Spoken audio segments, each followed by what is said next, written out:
Welcome to the Stories That Sparkle podcast. I'm Hella Rader, and I'm really excited for you to hang out today and listen to my conversation with Jill. In fact, I'm so excited. I've had a really hard time recording this intro because I've done it like 50 bajillion times because I cannot figure out how to properly condense this incredible, wide-ranging conversation that she and I have sitting on her couch in her living room next to the grand piano that is the star of this show because Jill is a concert pianist. Yes, a concert pianist. But that's not all, y'all.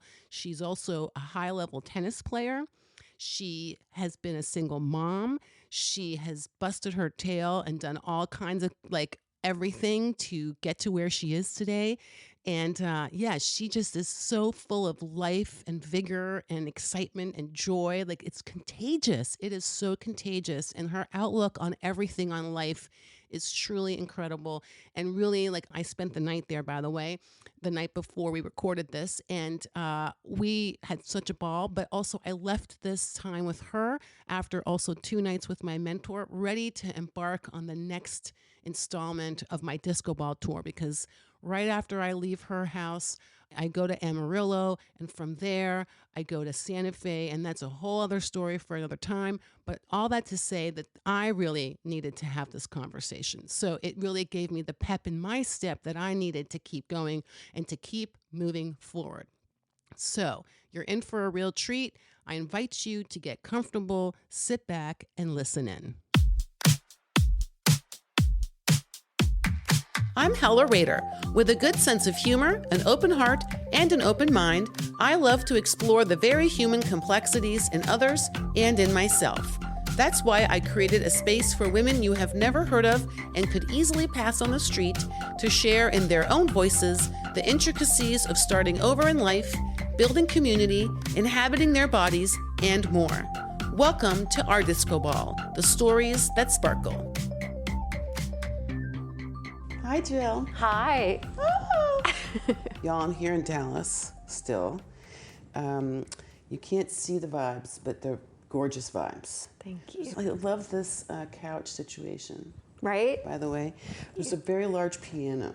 Yes. It's like a grand piano looking. It is. Is it an actual grand piano? It's a concert grand. Okay, what does that mean? Yes, it's just how long it is. It's a 7-foot concert grand, so she actually deserves to be on a stage, but this space is good. It's big and works. It's beautiful. She's the central figure, I feel like, of the space. Yes. So it's my piano. I'm a pianist. Yes. And actually, this piano is great. My parents got it for me when I was 13 or 14. I was studying with a college professor about an hour and a half away from my hometown, and he said she needs better equipment. Like, if you step it up, it will pay off. And my parents said okay. And so a friend of my teachers actually went to, it's a Baldwin, back when Baldwins were awesome, and someone actually went to the factory and picked it out for me. Whoa, really? Isn't that neat? And it's just fabulous. So I've had it since I was a teenager. Wow. And once I started working on my doctorate in piano, the piano came to me. And now my daughter says that I can never sell it, and it's hers. So. Wow. Yeah. That's amazing. But it paid off. I mean, it's kind of like anything else, you know. If you play tennis, you want a good tennis racket. There's just more ranges of sound and more feel, just so many more nuances. And I ended up going all the way in my music education, and it was all free. And that piano has come with you for all of that. Yeah. Wow, that's amazing. My grandmother, my mom's mom, graduated with a degree in piano performance from a small school in North Carolina in 1921. What? And she was the music director at the North Carolina School for the Blind, and then she ended up being a church pianist and organist and piano teacher. And her husband, my grandfather, died when he was 44 of a massive heart attack. And she raised 3 children on her own as a musician. And I think it's neat because I ended up being a single mom for a decade and also, raised my daughter being a pianist. And who knew? Wow. Well, that's so fascinating. Like some of the things that repeat intergenerationally, right? Wow. So yeah. That's amazing. As a little one, I would climb on Nano's piano bench and just, make noises. And my family was really nice about it. Be like, isn't it beautiful? And they're like, oh, yeah. Yeah, it's great. It's awesome. And then we moved from North Carolina to Mississippi when I was 7. And I didn't start piano lessons until after that. So I think I might have been 7 or 8. 8's older. Usually kids start around 6. But I so wanted to do it. And it seemed like it was inevitable that I would take lessons at some point. And I just loved it. I remember at some point my mom was saying, you need to practice. You got it. And I was like, listen, Mom, I think I was 11. I was like, Mom, I love this. I'm going to do it. But if you do that, then I'm not going to want to do it. But I love that. I'm going to do it. I just was kind of a high energy kid. So I was always running around, I played tennis, doing all these things. And so I'm sure whatever she was telling me, I needed to be taught, just needed to be directed. But, I was like, I promise I'm going to do this. And, but don't make me. Yeah. Right. Oh yeah. No, that's a me thing too. Yeah. I'm like, I'm loving this, but once you start telling me to do, I'm like, nope, now I hate it. Right. Now I don't want to do it anymore because you said, yeah. Right. That's a thing I used to do a lot. Yeah, for sure. Yeah. Okay, so what was the journey like then? So you're playing piano and taking lessons, I guess, at some point. They're like, yo, we got to get her a better piano. Yeah, so...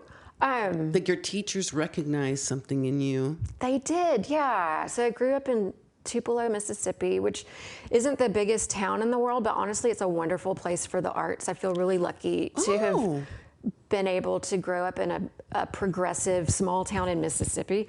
But there was a symphony, there's a community theater, super active, there's a ballet, wonderful ballet program. It's just really art and a lot of support for public education there. So just a really neat place. But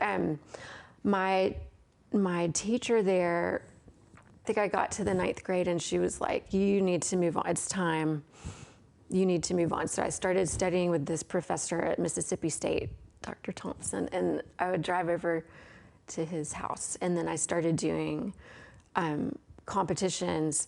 It was actually a great schedule for me. I was on the tennis team in high school, and so I would have tennis practice 3 days a week for a couple hours after school, and then Wednesday I would drive to Starkville for piano lessons, and then I would practice piano a couple of hours a day, sometimes before school, definitely late at night. My poor younger sister and brother, they talk about it now, how they would fall asleep listening to me practice. Oh, wow. Well, and at times they'd be like, shut up, make it stop. But then now my sister, they look back and they're like, that was actually really cool. But I got to do some neat things. I won a competition in Mississippi and got to play with the Mississippi Symphony when I was 15. Got to travel, got to go to some neat places. I studied in Moscow in 1990. I was one of 60 American pianists that got invited, and it was really funny because it was people from Chicago. There was a group from Chicago and St. Louis and Salt Lake City, and then there was Jill from Tupelo.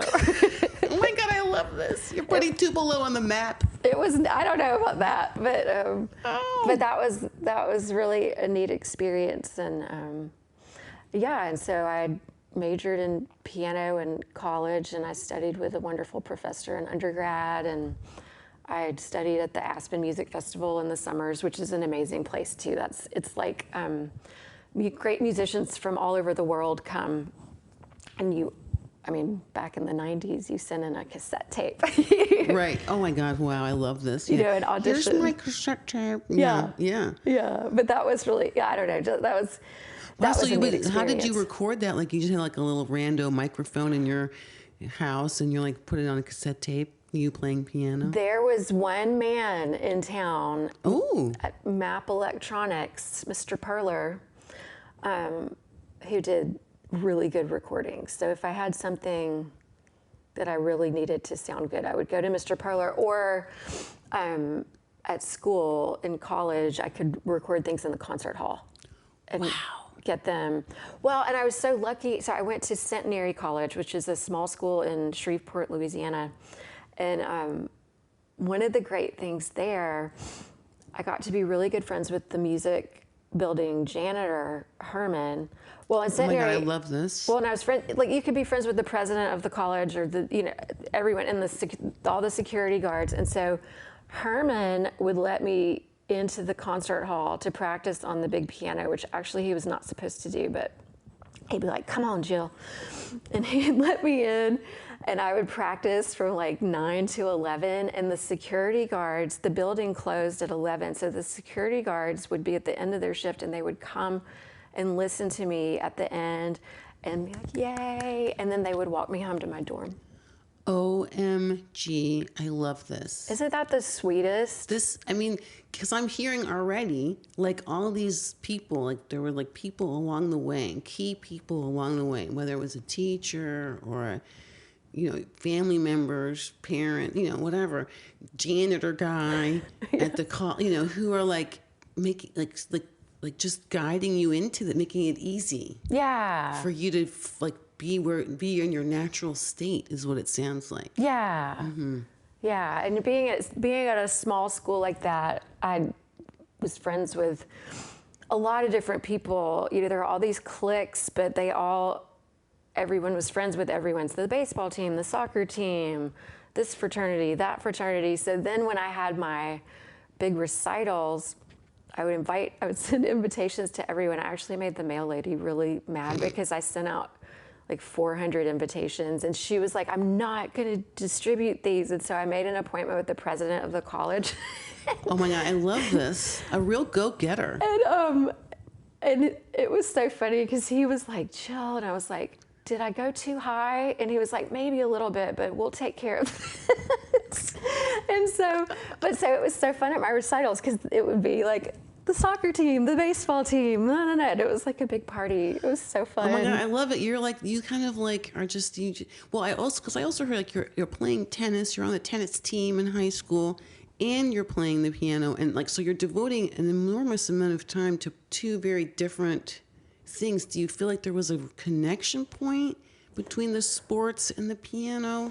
I find it a lot. There's a lot of things in both that are like great metaphors for life. Or let me think about this. Like they say, I've read that playing the piano like on a stage in front of people is up there with one of the most stressful things you can do. Because when you're under stress, the first things that go are your fine motor skills. Like think about that. When you're nervous, like your hands start to shake or so. And that's like literally the thing you need to play the piano is a stable, steady hand. It's kind of a problem. Yeah. Yeah. So when they start shaking, this is a situation like DEFCON 1 or whatever. Or sweating or whatever. And then, as an athlete, as a tennis player, you're out there again under pressure. Like, you've got to make this serve or you've got to make this shot.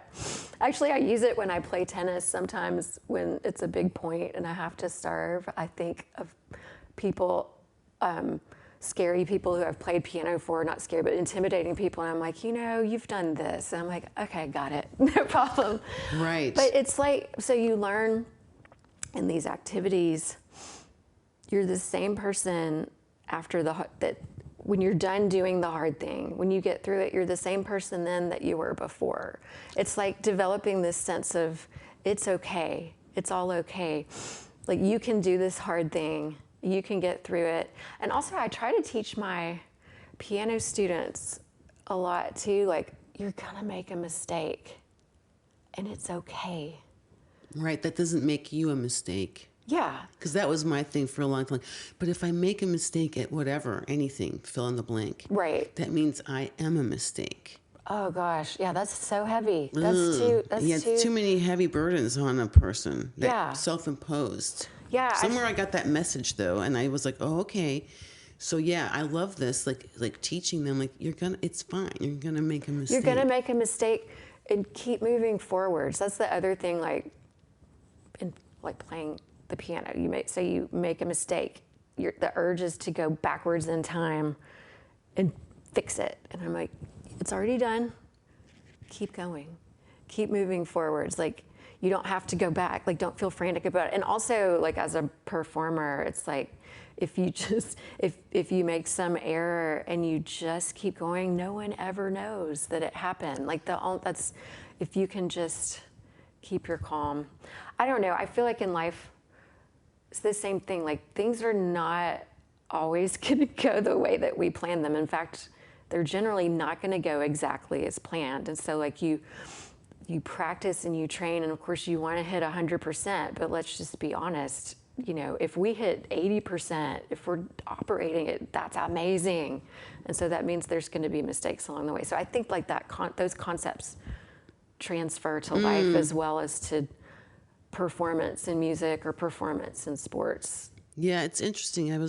My mentor was like, why don't you write your fears on a sticky note and just throw them into the glove compartment as you go? And that way you're just kind of like, or the mistake. So now I'm like, maybe I'll write the mistakes or the things where I'm like, oh, I fell short or whatever in my brain. Right. And just write it down, throw it in the glove compartment, like get it out of the head and then just throw it in the glove compartment and like leave it over there and like keep driving forward. Yeah. Yeah. Mm-hmm. So you get your you get all the training, you get your doctorate. I didn't finish my doctorate, unfortunately. You're like, I'm a kid, but you kept moving forward. I developed severe tendonitis. What? In both arms. I was about to play the Rachmaninoff Second Piano Concerto, and I could crush it. Oh my God, it was my favorite piece, and I could really play it. And at the same time, I had a church job that I played on Sundays and Wednesdays, and I had a restaurant job that I did on Saturday nights, and I'd play for 3 hours. And I was practicing piano 4 hours a day because for some reason I had in my head that was the number I had to hit. And doing these jobs, and so the amount of time I was playing for the jobs just didn't count for me in my, if that makes sense. Yeah. But anyway, my arms just got injured to the point that one day they just stopped working. Like, what do you mean they stopped working? I couldn't hold a fork. Really? I couldn't hold the phone. They just stopped working. It was just like the end. And this was it from the shoulder down or from like the elbow down? It was from the elbow down. It's called medial epicondylitis, which is also known as golfer's elbow.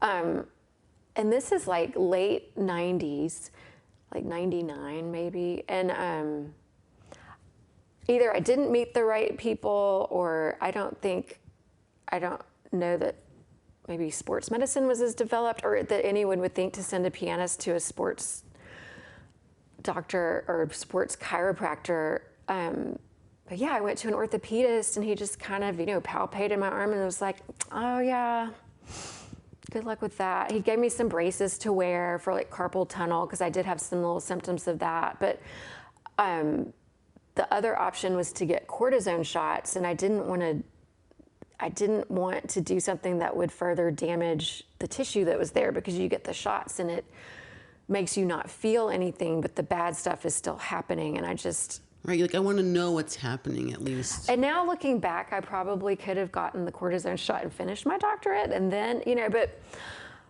I didn't. So here, I didn't, and I wasn't able to play.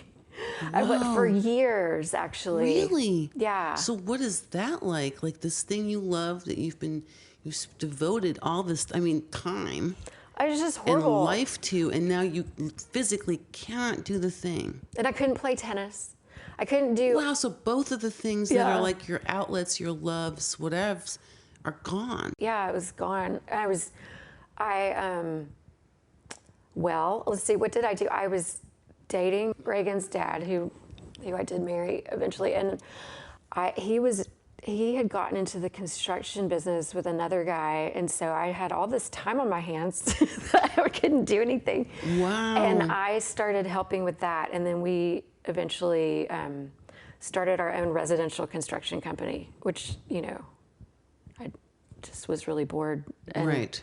And then did that for a while, and then... So, like, how are you navigating, like, I can't use my arms? Well, yeah, my and like hands? typing on the computer, I couldn't really do that. And this was like the beginning of voice recognition software. So I tried some of that. It sure did not work well in the late Right. 90s. So I mean, it's not great even now, like when I do talk to text. Yeah, I can't mean, imagine. I don't know, the day to day, I just, I don't even know what I did. Like I just, you know, I would go running Right. for exercise, and then just do what I could, you know, at the computer. But then, you know, with construction, you're driving around, checking on things, you know, working with subcontractors or dealing with permits at the city. It's not glamorous. Right. And then after a while, I was like, okay, it's cool running a business. Do I love construction? I do not. Mm-hmm. There's got to be a way to get music back in my life somehow. And so I started looking around at arts administration programs. And so I got my master's degree at the Cincinnati Conservatory, and they had an arts administration program, and I was like, I don't really want to move back to Cincinnati. I'm a Southern girl. And then so I started looking, and at the time there were like 3 or 4 really good programs, and one of them was in Dallas at SMU, and so you could get an MBA and an MA in arts administration. Because I just thought, I was like, there's something, I don't know, I just feel like I need more information. I would like to know more about business. I just had all these questions about things. So I got accepted into this program at SMU. So I already had a master's degree and almost my doctorate, but I went back to school. So I do now have 3 master's degrees. Holy cow. I'm not sure that that's necessary, but that's what got me to Dallas. I mean, that's amazing. Oh, so that's how Dallas came into play. Uh-huh. Wow. Yeah. So you've also lived in various parts of the country. Yeah. Like this music passion or just talent, and like it's just in you who you are to be in that universe. Yeah. Took you all over the place. Yes, for sure. Like even to Moscow, which Yeah. is just brilliant. Yeah. And then all the way to now Dallas. Yeah. Mm-hmm. That's what But I is did. that how you started? So was that the mechanism by which you were able to regain, like, was that part of regaining the use of hand? I was just so injured. A lot of it was time. I just think my body just needed time. And also now, knowing what I know now, I have a sports chiropractor, which also sounds kind of weird. It's like, to me, I'm like, why would someone need to crack my back? And that's not it at all. But I have someone who does really deep myofascial work Oh. on my muscle. You know, I'll go in and be like, you know, my arms are bothering me, or, you know, I just had this huge tennis match, and she'll work on my arms and just help me release the tension. And also, you know, I do yoga and I do strength training, and am more aware of the fact that playing the piano is very much an athletic pursuit. Well, that's what I'm fascinated by. That's why, like, that connection between the tennis, the piano, but it's really this level of athleticism.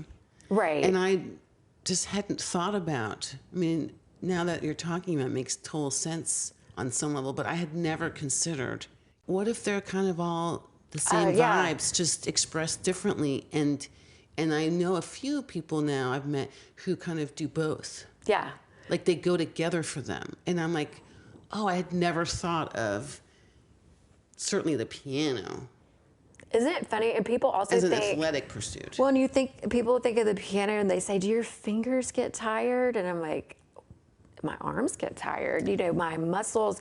But Because you're holding the arm up too. if you're playing the piano properly, your fingers are more like landing pads, right? I mean, there is time when you're using your facility, but a lot of the time when you're playing really fast notes, you're using your wrist. Like I'm rotating my wrist in front of you like I would turn a doorknob, or you're using your forearm, or you're using from the shoulder. And also even how you sit at the piano, if you do that correctly, Right. it's the same. It's an athletic position. I tell especially my little boys who play baseball, because I grew up in a baseball family. I'm like, it's the same. I was like, you should be able to catch a grounder from the position that you're sitting at in the piano. You're sitting halfway up, your knees are bent, you can use your upper body, and it's just like when you're catching a ground ball.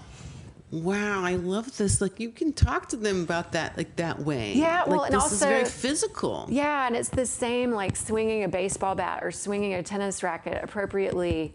It comes from a state of relaxation. It's like finding the right balance between tension and relaxation. But if you're truly relaxed in a baseball swing or in a tennis racket swing, then you can have so much power. And it's the same thing when you're trying to make a big sound playing the piano. Like if you just use the weight of your arm, that was me just dropping my arm on my leg.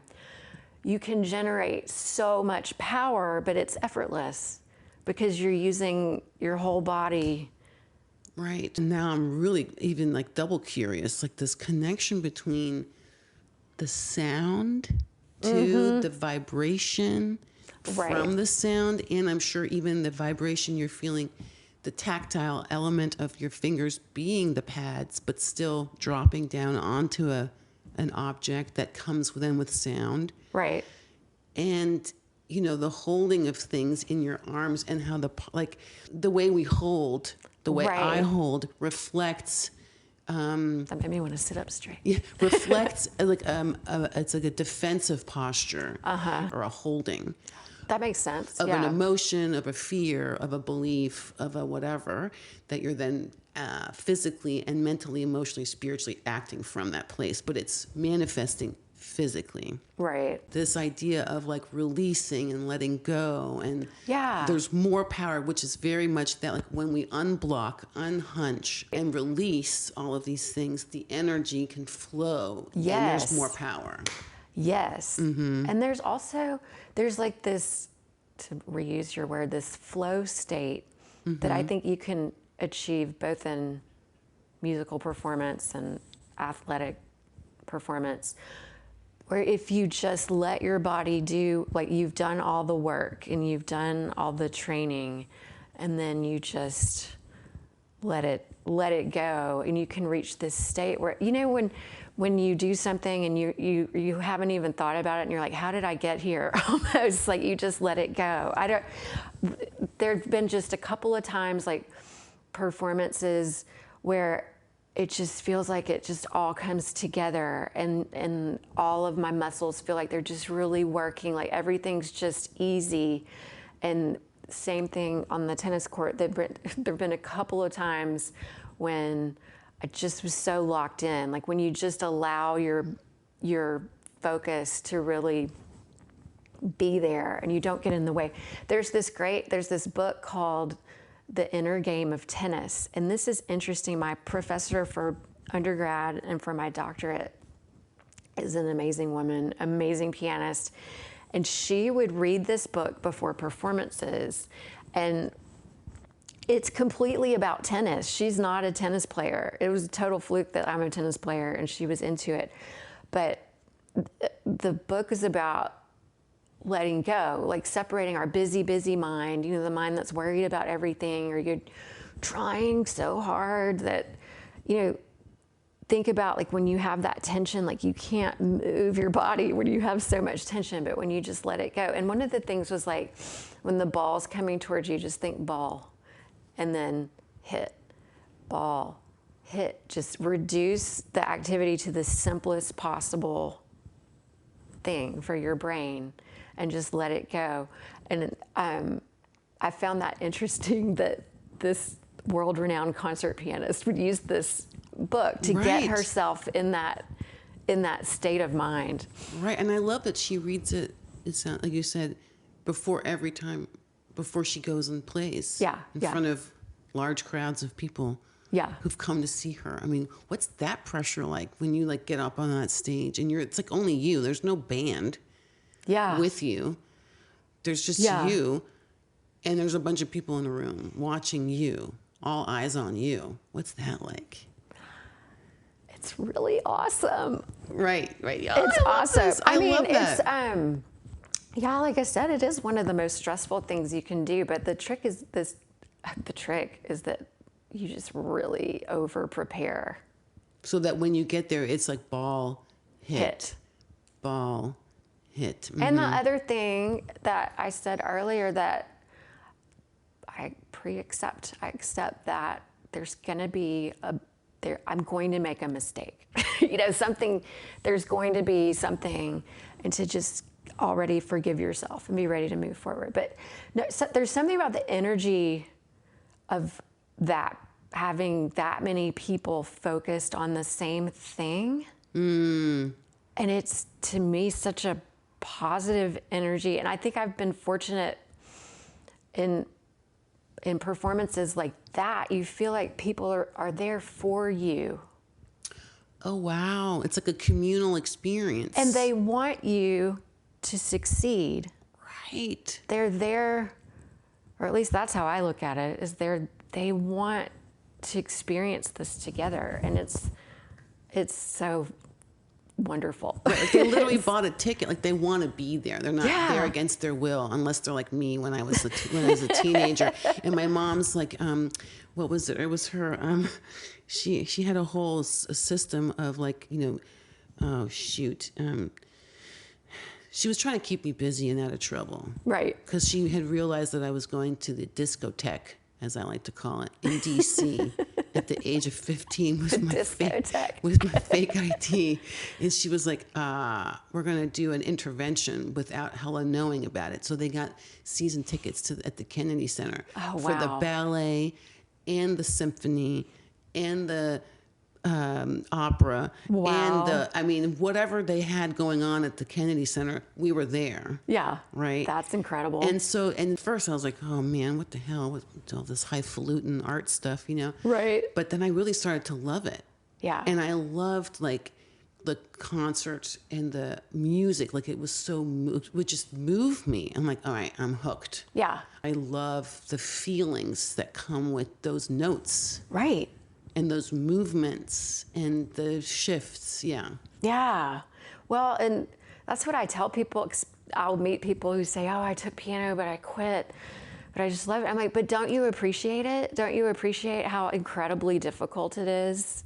Because when someone does it right, plays an instrument correctly, it sounds so easy.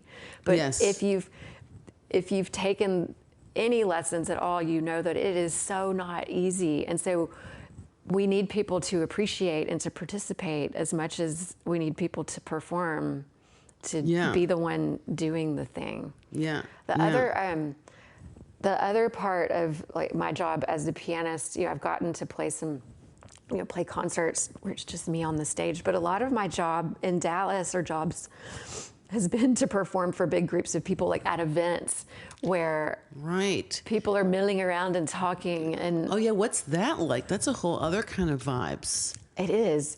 Because they're not just focused on listening, like sitting quietly and observing you and absorbing and going with the movement. They're like, it's like sort of like in the background for them. Yeah. There's different, there are different ways that works.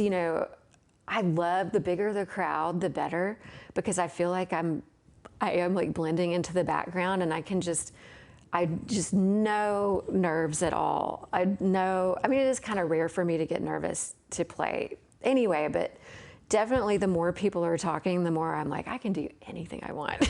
Right. Yeah, you're like, woo, I'm having fun. Like, you're just having fun. Like, this is just me, like, tinkering around like I'm at home or something. Exactly. Mm-hmm. Exactly. Mm-hmm. Yeah, and the ones that are the hardest is, like, when it's not that many people. I have this wonderful family who I've played for events for them and for their home for about 20 years. And the scariest thing is when I get there and the patriarch of the family comes and sits down And it's just me playing for him at the very beginning before I'm warmed up. And I'm always like, oh my gosh. But then, it's fine. Right. But that's just because it's so quiet. Right. You're like, hi. Yeah. But I guess he likes it. They keep asking me back. Right. He's like, it's fun. So what was the journey? Like, how did that come to be? Like, you're like in construction, building things. So random. Yeah. And then you like studied arts management because you're like, how do I get back into, even if my arms don't work, how do I get back into some form of arts, music, something or other? So how do you go from all of that? Like, what was the journey from there to I play concerts, I play in homes, I do events large and small. Oh, gosh. And you actually also teach people, kids. Well, like I said, my arms didn't work for several years. And then I came to Dallas and did those 2 master's degrees. I was married. I got pregnant during the master's program. So the second year of that, I was pregnant. So I'd sit on the back row so that I could run to the bathroom and throw up. Oh, right. Like during my finance classes. That was super fun. And my marriage was not going well. And it ended. And I had a 6-month-old baby. And I was a single mom, and I needed to make money. So I did get a job not in arts management, but it was for a marketing company that was in the classical music sphere. And I think I told you this yesterday, in the interview, there was the guy that hired me, he was using all this corporate speak, all this marketing jargon. I was like, I don't know what you're talking about, but I wasn't, in my mind, I'm like, what? But right. I don't know. I felt like I just kind of bluffed my way through the interview. I was like, I have no idea what I'm doing here. And then meanwhile, my daughter was I had to put her in daycare. I would drop her off at 7:00 in the morning and then drive to Fort Worth, which is an hour away in traffic, and then drive back. And by the time I got back, it was 7:00 at night. Her father, I don't even know how to get into this, but it was not a good situation that I left, and her father would sometimes be there waiting for me in the parking lot. He was not happy. And anyway, I would take her home. She'd be, asleep and slightly dirty from school, and I was doing a terrible job at my job, and I was like, okay, this is not it. Right. This is not working. This is not working. Right. So I just thought, okay, I need to do what makes the most amount of money in the least amount of time so that I can be with my baby. And what do I know? What do I really know how to do? And that's, I know how to play the piano. At this point, I don't think my arms worked yet. But I started sending out flyers to teach piano lessons because I was like, well, we can go back to this. I lived in a wonderful neighborhood in Dallas, so I made these flyers on Microsoft Publisher and I mailed them out. Love it. That's like the invites to the concert. You had 400 invites, you're like flyering. Yes, I love this. Yeah, I don't know how I found addresses. I almost think I just drove around and figured out what they were in my neighborhood. And I was like, I see pianos in the windows. These people need a teacher. And so I made these flyers. Oh my God, I love this. And I said, limited availability, only a few spots. Oh my God, this is the marketing piece coming out. And I love it. people started calling. And then at the same time, I joined the Dallas Music Teachers Association because in Baton Rouge, I'd been super active. And in Baton Rouge, it was a wonderful way to get students. In Dallas, I didn't have that experience because when people called in to find a teacher, it all got routed to this one music store. And I was like, ugh. But I did go to a meeting and someone approached me and said, hey, you're fun. Would you want to teach music classes to young children? And it's kind of a snobby pianist. And so old me would have been like, no. It's beneath me. It is beneath my. Right. abilities. But, me with a baby at home, I was like, yeah, I could do that. Can I bring my baby? And they said no. And so I took the job and I took my baby anyway. I love it. You're like, screw that. I'm taking her. I think by this time she was closer to 1.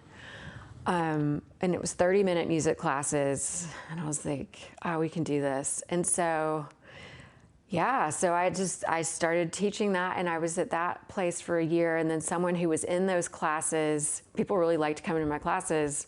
And so someone who was in it was like, hey, you're really good at this. We want to start doing this at this church down the street, and we'll double what you're making here. And I was like, awesome, sweet. And so I did that.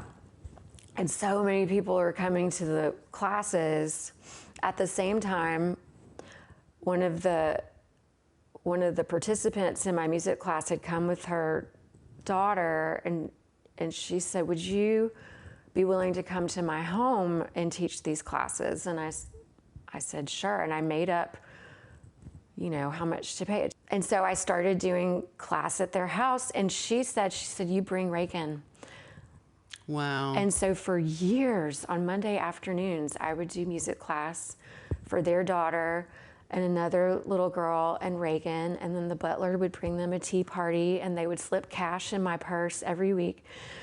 And it was amazing. They were so kind to Reagan. She would go have play dates. I love the tea party. That's so cute. Oh, yeah. And one year for Reagan's birthday, they sent her this beautiful tea set. Just so sweet. And then at some point, that went on for years. And at some point, the house manager was complaining.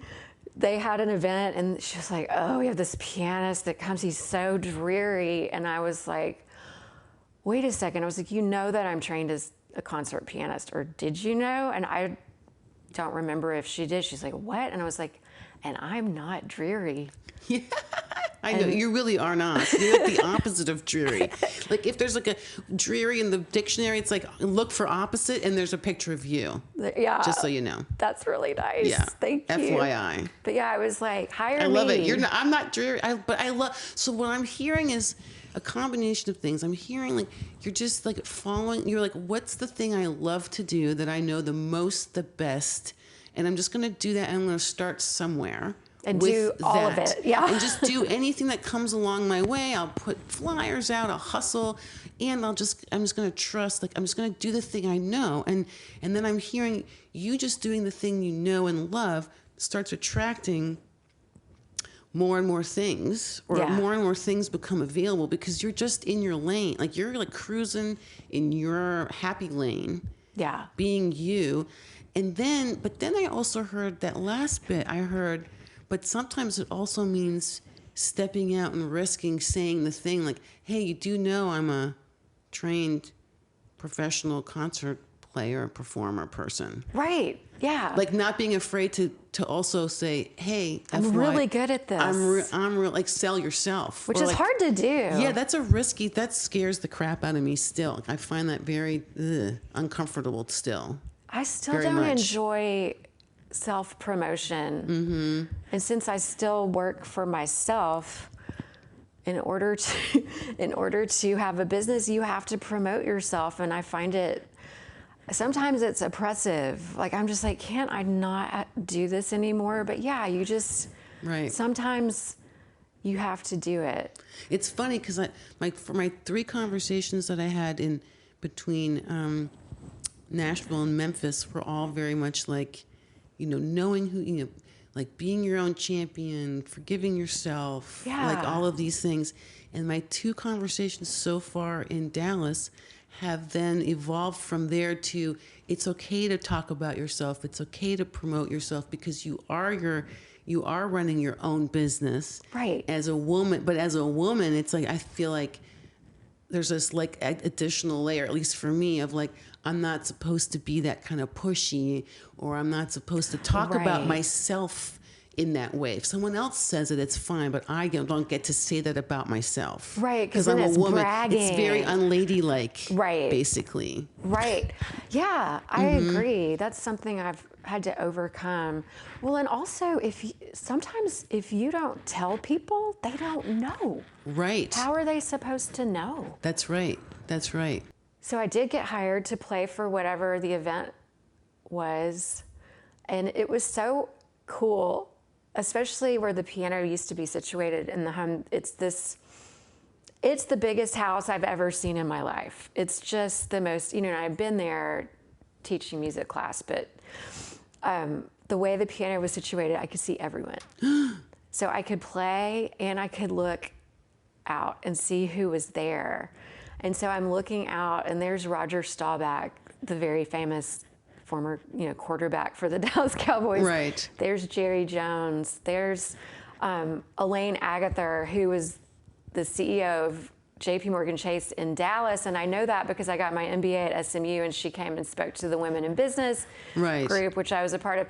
Just all these amazing members of the business community and very famous people. And, right. It was just so fun to get to do that. And then meanwhile, my music classes, I had moved to the second location where they said, I'll double what you're making. And that was great. And then I started to look at all the people in my classes and I was like, wait, I'm really good at math. I have an MBA. I could just do this myself and I would make so much money that I could support Reagan like completely. Because up to this point, if I needed help, I had money from my divorce that, it was like an open sink drain. The money just going out. Mm-hmm. Anyway, I knew that I knew in my heart that if I went out on my own, I could do it. At the same time, I had friends who were like, you're gonna starve. And I was like, I don't think I am. I think I can do this. Wow. So really trusting yourself. Yeah. Like trusting and believing in yourself. Yeah. Wow. That's really courage. Courage. Just saying. Thank you. That kind of courage. I only recently found that after like 51 ebbs and flows. Actually, no, it's 51 years and 51 weeks is when I'm like, oh, I have courage. But anyway, yeah, it ebbs and flows. That's right. Yeah. Mm-hmm. That's a good thing to remember too, don't you think, in life? That happens during tennis matches. There are ebbs and like you're playing great, and then all of a sudden you're like, I'm playing awful. I was just playing great like 4 minutes ago. What happened to me? But it's true in life. I need to tuck that away from myself because there are ebbs and flows. Right. So your family's like supportive. So supportive. In many different ways, but they don't live close by. No, they were far. When Reagan was a baby, my family lives in North Carolina. I've got 2 sisters and a brother, my parents. And when Reagan was a baby, like my mom came and slept on my floor. Wow. For like 6 weeks at a time. Because you didn't have a big community necessarily here where you were living, or was it just like tenuous because a lot of moving parts going on just here? A lot of moving. Well, I'm just an infant. Yeah. And an ex-husband who was extraordinarily difficult. Right. Just a really horrible. Making it hard to like, you're kind of like in like, I gotta just take care, like hunker down. Yeah. Vibes. I feel the vibes of like, I gotta hunker down. Yeah. Mm-hmm. Yeah. Mm-hmm. Yeah. So Mom would do that. Aww. And Dad would come. Same thing. Like they would take turns, and then like my baby brother came down. Yeah. I've got a great family. That's amazing. Yeah. Because that's been another common theme, like community of one form or another. Yeah. Sometimes it's our families, sometimes it's our friends, sometimes it's a combination, sometimes it's whatever, it could be, but it takes all forms. Yeah. And it shows up in different ways at certain times when we really need the thing. Yeah. Well, and I have wonderful friends, lifelong friends, college friends who would come and, who were there for me the whole time. And then I just feel like people want to help other people. People want to be good. I don't know. I just felt like I was super honest all the time about who I was and what was going on. Well, I showed up to work with my baby. I'm like, this is what's going on. Right. I love this. You're like, I'm not fucking around, and I'm also not going to pretend like everything's bunnies and roses. It was and not okay. Butterflies. Yeah. Right. Because this is real life happening. I need to do what I got to do. Yeah. And so take it or leave it, y'all. And then her preschool she was in, once she got up to maybe age 4, it was every day. It was very expensive to me. Mm-hmm. You know, I forget, like $5,000. And I was like, oh my God. But if you worked there, it was half or something. Right. I don't think it was totally free. And so I talked my way into a job there doing finance for the preschool. Oh my God, I love this. So that Reagan, you know, so that it wouldn't be so expensive. So like even before you start going off on your own and like teaching. Oh, I was doing it at the same time. Oh, you're doing all this at the same time. Yeah. So you are like double, triple working. Yeah. All the angles. You know, like while she's Yes. sleeping, I'm trying to like crunch the budget numbers or. Right. Yeah, that was really hard. So I don't know that I was not doing my best work with all the finance situations, but I'm grateful to the places for giving me the jobs. And then when I went out on my own completely, when I was like, I'm going to do my own thing with these music classes, and so that I don't have to do the jobs that are giving me eye strain and keeping me up all night. Someone got me into another big Highland Park Methodist Church here. I mean, I knew a good billion people that went there, but someone said, oh, you should teach there. And so they got me in contact with whoever would rent me the room, and they were more than amenable to negotiating a very low rent. It was like by the hour. And so many people came. I think my first year was one of my best. I mean, wow. But it was all word of mouth. It was like someone would do the class and then they'd tell their friends. And then, and I remember back then, every year, like in the summer, things slow down in Dallas because everyone leaves because it's an inferno. Yeah. And I would be like, am I going to make it through the summer? Am I going to have enough money? And then is anyone going to come back and sign up again? And I'd have this horrible anxiety that, you know, is it going to happen again? But sure enough, they would come back and they would sign up again. And my music class students would get older and they'd be like, when can we start piano? And then they'd start piano lessons.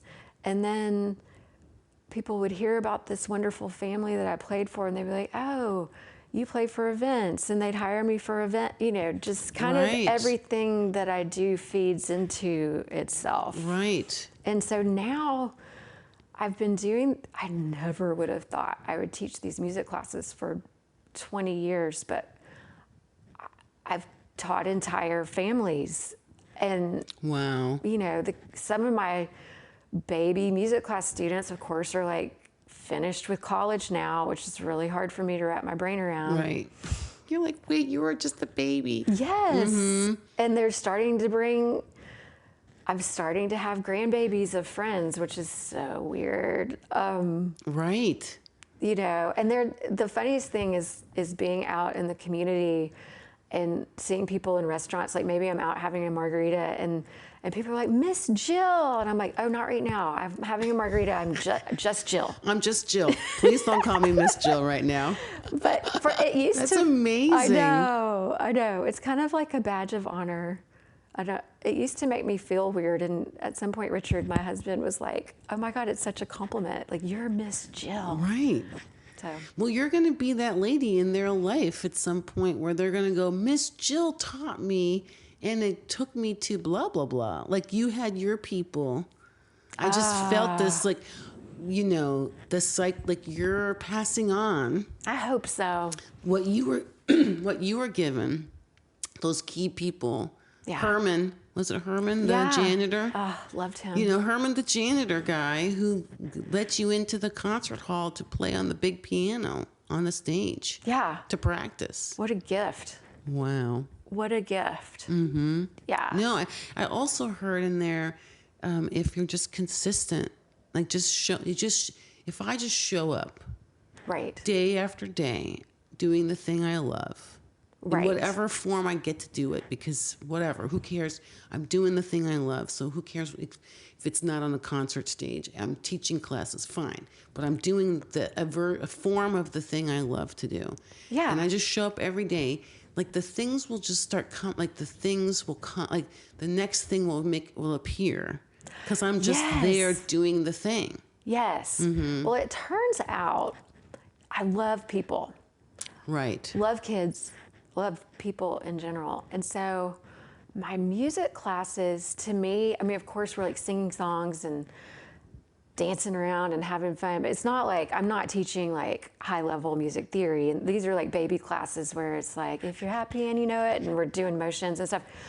But I love meeting the people and finding out who they are and what they do and where they came from.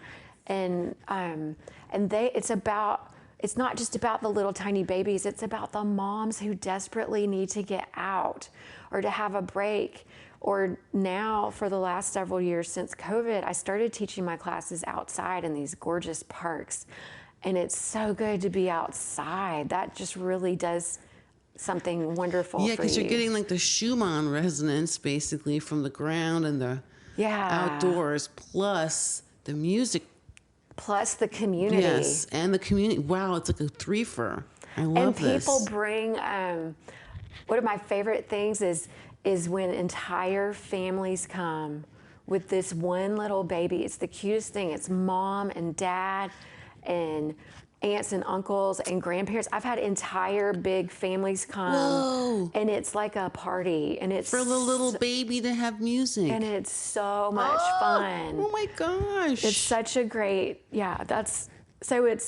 it's really funny because, like I said, you know, snobby conservatory student me would have been like, I shall never. This is beneath me. I shall never sing the ABCs. And but I love seeing how people look at their children and how they love each other and love being together. It's such a special time. Right, and the music sort of is a coalescing place for that to express itself. Yeah, and you said something really cool about, you know, letting the next thing come. I was telling you yesterday, Richard and I were telling you the story of how we got together. I didn't tell you this. This is wild. So I was single for 10 years. I mean, I dated people, but... Right, but y'all, they did know each other in high school. Oh yeah, my husband now, we've known each other so long we don't remember when we met exactly. Sometime in their teenage years, or maybe earlier even, who knows, crossed paths in the same town. Okay, anyway, carry on. Okay. So all this finding work stuff is happening. I'm trying to date. It's so hard. And I had, had a crushing breakup, I was like, okay, you know what? I have a great life. I have this precious daughter. I have a great job. I have great friends. I love what I do. I'm just going to focus on Reagan. She's always my priority, and my friends and my work. And I'm not worrying about it anymore. Yep. I'm just going to let it go. Mm-hmm. And I was watching TV or something, and someone said, the next great thing is going to come to you. Just let it. And I'll show you. Ooh. It's in my phone. I wrote it down in my notes. Oh, yeah, I love the Notes app. Yeah. I wrote it down. I was like, the next thing is going to come to you. Just let it. Oh, my gosh. Within the week, I think, maybe 2 weeks later, we can look it up because I have this too. Richard wrote me a letter out of nowhere. And it was just, hey, love seeing your smile. Hurricane Sandy just hit.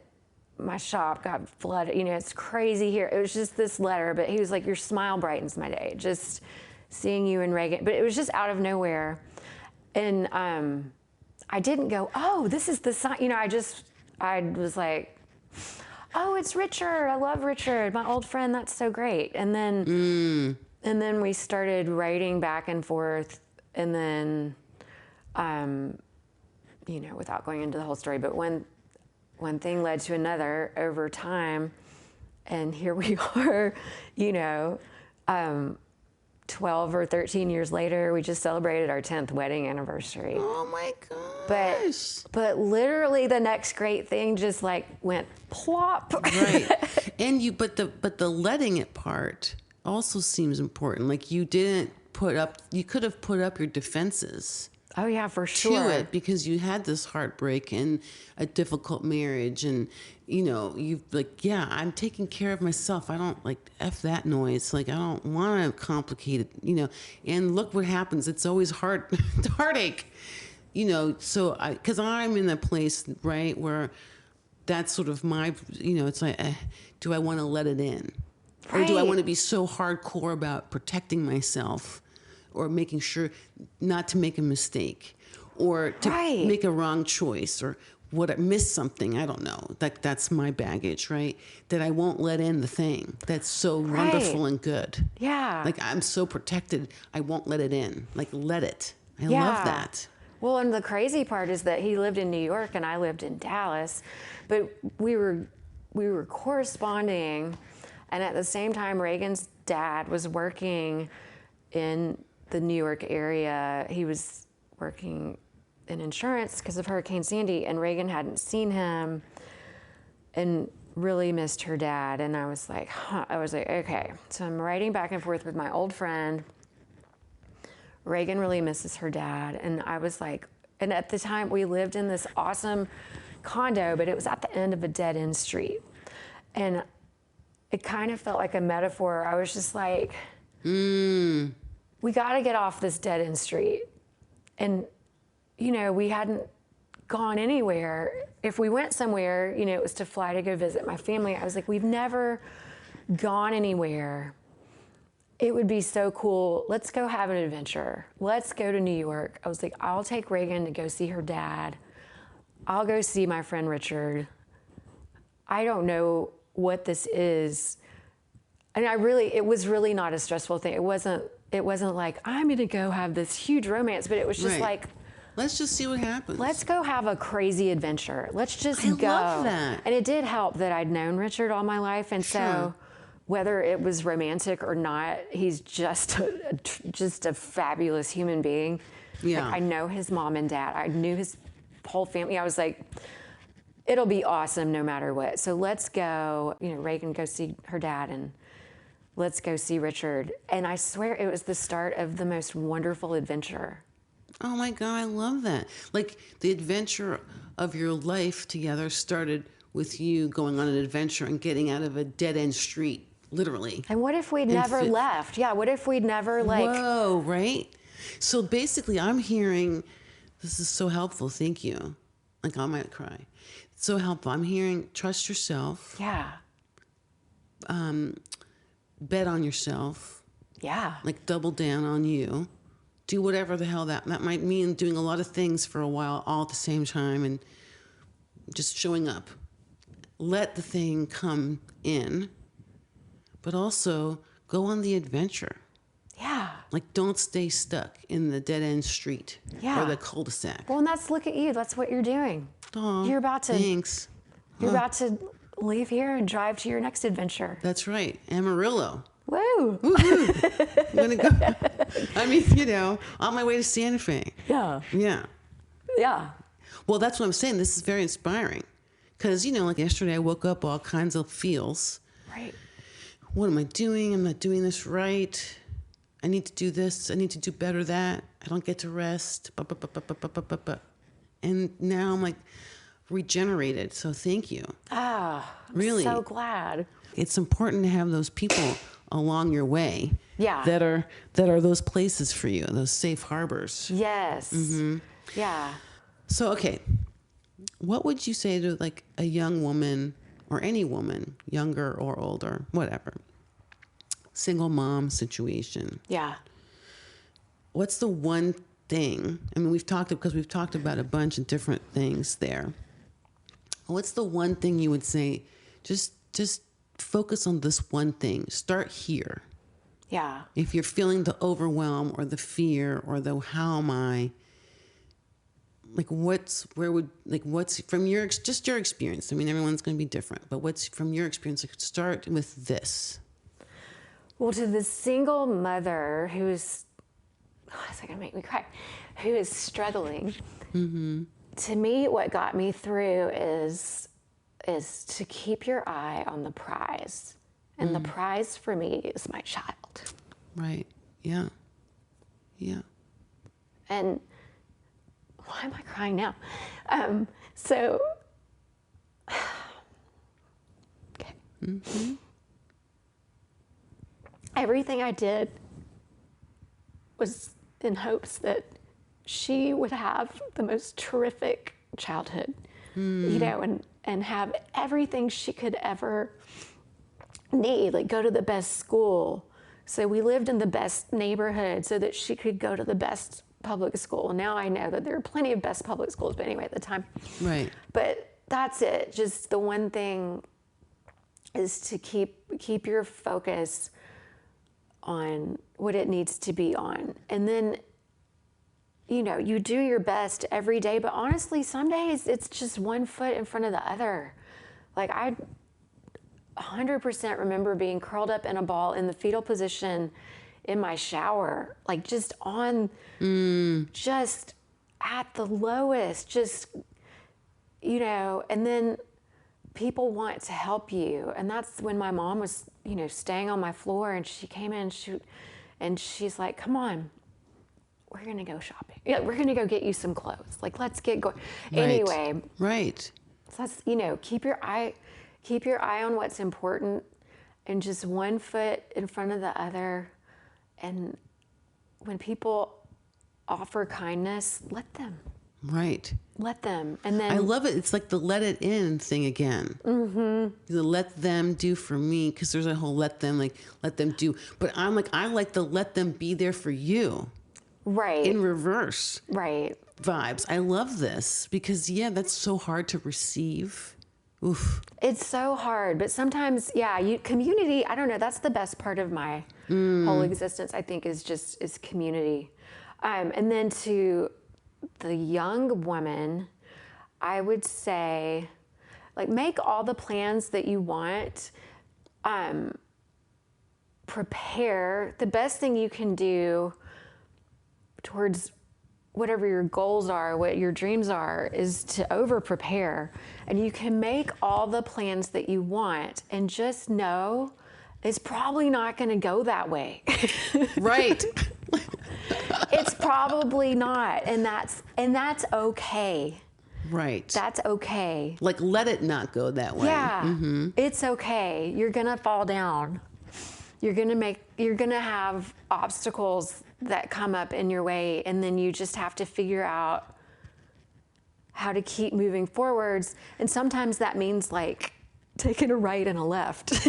Right. You know? Yes. Or yes. like moving in a different direction, and it's okay. That sounded so nebulous. But you know, just know that, you know, we can all like make an Excel spreadsheet, or like try to map things out and be like, you know, and then I'll graduate from college, and then I'll get married, and then I'll do this, and you know, no one ever says, and then I'll get divorced, and then I'll have to file for bankruptcy, and then I'll be a single mom, and then I won't know how I'm going to make any money. You know, that's right. Yeah, no one has a plan like in the Excel spreadsheet for that. Yeah, but if you just prepare, and then always just be moving forward, just keep moving forward.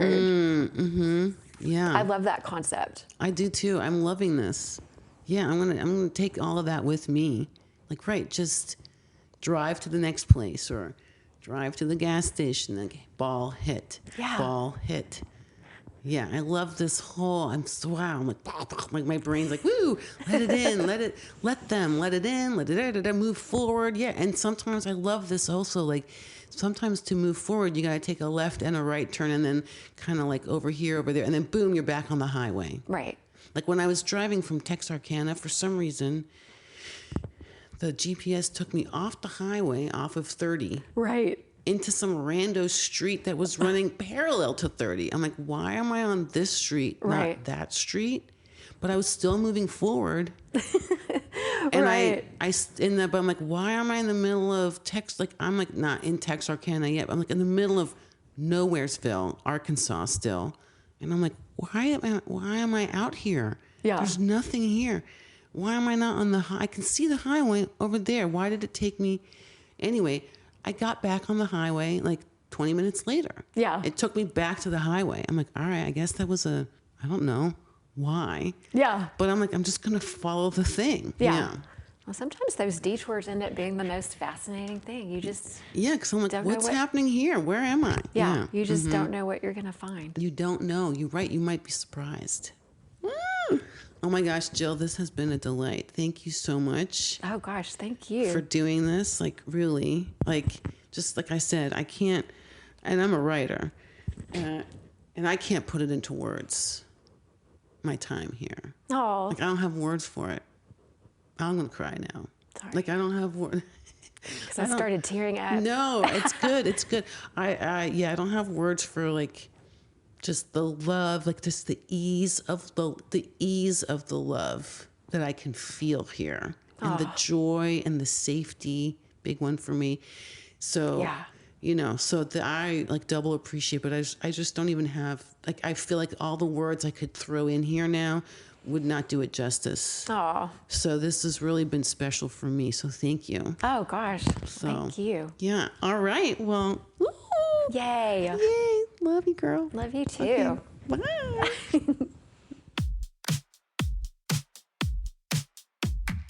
Thank you for listening to The Stories That Sparkle, a space I created for women to share in their own voices the intricacies of their stories.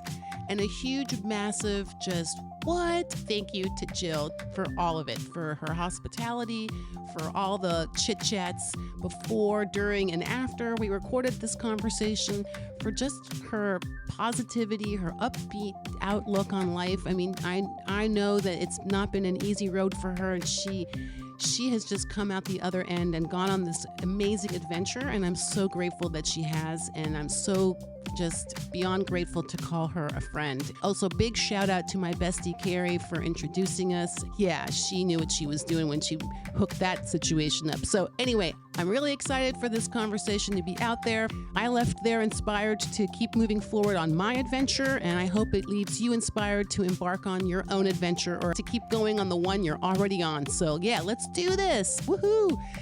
If you're enjoying the Stories That Sparkle, please do me one small favor. Pass it on to 2 friends, just 2, and invite them to follow, subscribe, listen, download, all those things, and help me get these women's stories out there, help me get more women's voices amplified and more stories recorded and all the things. And more importantly, if you have a story you want to share or a topic you'd like me to cover in an episode of the podcast, drop me a line to hellarader@substack.com, because together we bring light into dark places.